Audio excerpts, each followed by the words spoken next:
da wannan lokaci ga wanda yake so yi claiming na testnet. Da farko dai zan gwada muku yadda za a sayi gas fee na Ethereum ba tare da an maka wani charges mai yawa ba. Ka je ka cikin Mrs. Browser na kai sacin wannan link din changenow.io. Kana yin sacin na shi zai redirect naka zuwa nan ne. To daga nan sai ka danna abin da za ka yi converting zuwa Ethereum. Sai ka zaɓi Tron saboda Tron sai ya fi sauƙin charges. Sai ka danna kan wannan BTC din kana danna kayi. Sai ka yi sacin bari mu gani ga nan gun alamar sacin nan sai ka yi sacin TRX gashi nan TRX sai ka yi sacin to amma in TRX din sai ka sa sai gidan 170 shine zai su baka kusan $18 wanda ya kai da za ka yi claiming da kuma tura zuwa exchanger. Kun ga amount din da su baka 0.0053 Ethereum. Sai ka danna exchange kana danna exchange zai redirect naka inda zaka sa wallet address na Ethereum daga MetaMask naka yadda za su turo maka. To yanzu kun ga nan dinnan sun sa recipient wallet anan dinnan zaka sa wallet address na Ethereum daga MetaMask yanzu sai ka je cikin MetaMask naka. Shine MetaMask naka misali MetaMask da kai amfani da shi wajen yin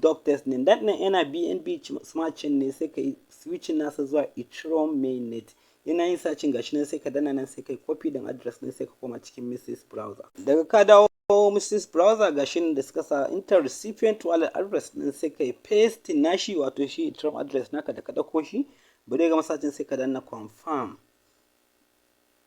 Gashi confirm bari mu danna mu confirm sai ka danna I understand let's start. Shikenan zai redirect naka inda zai baka wallet address sai ka danna until I close this site sai ka danna allow. Allow din shi zaka danna sai ka danna try again sai ka danna allow. Na zo me yawa abin da yasa ba zai nuno mana nan ba saboda muna amfani da X recorder ne su kuma suna saci suna regarding nasa like a scam. To next abin da su baka shine gashi nan kun gani ganin to this address gashi nan 170 TRX gashi dai ko bai rufu ba gashi kuna gani sai kai copy wannan wallet address din sai ka tura 170 TRX automatically za su ma deposit na wannan Ethereum din daga nan sai ka je site na claiming daga nan in za kai claiming a Mrs. Browser na ka sai ka danna nan kana danna nan za ka yi adin MetaMask extension sai ka danna kan extensions nan sai ka yi adin shi MetaMask extension ma baka da shi sai ka importing wallet address naka wanda ka yi amfani da shi ka yi participating a testnet daga nan a gun search bar nan sai ka yi pasting wannan link din da zan aje claim.dop.org in ma baka yi copy na shi ba dai gashi nan abu ne mai sauki zaka iya typing na shi da komai da komai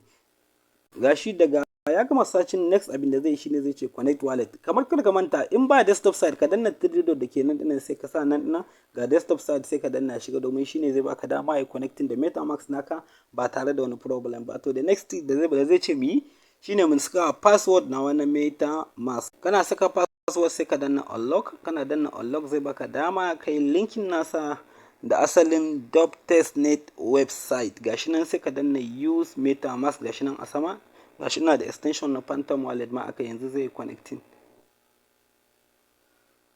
da zaran yayi connecting sometimes zai ce muku NAN ko kuma ya noma muku KYC to ku yi nan ku yi disconnecting ku sake connecting zai noma asalin balance naka daga nan sai ka danna claim kana danna claim za ka yi authorizing nashi bari mu danna claim mu gani